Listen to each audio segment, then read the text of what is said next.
भगवान कहै छथिन, हे पार्थ, जे हमर परायण भेल भक्तजन छथि, संपूर्ण कर्म सबके जे कुछ भी पूजन यज्ञ विधि होम तर्पण करै छथि सब हमरा में अर्पण कह कऽ हमरा सगुण रूप परमेश्वर बूझि कऽ अनन्य योग से ध्यान नमस्कार अर्चना पूजन वंदन आदि सँ निरंतर चिंतन करैत भजैत छथि।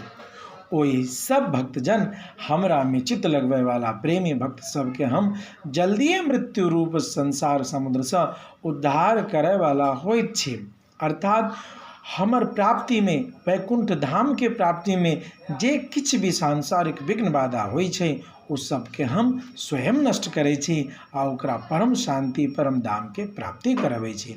जय श्रीमन नारायण। मैथिली भाषा में श्रीमद् भागवत के सरल अनुवाद सुनवा के लेल हमरा के फॉलो करू, हमर चैनल सब्सक्राइब करू, कमेंट करनाइ नहीं बिसरू आ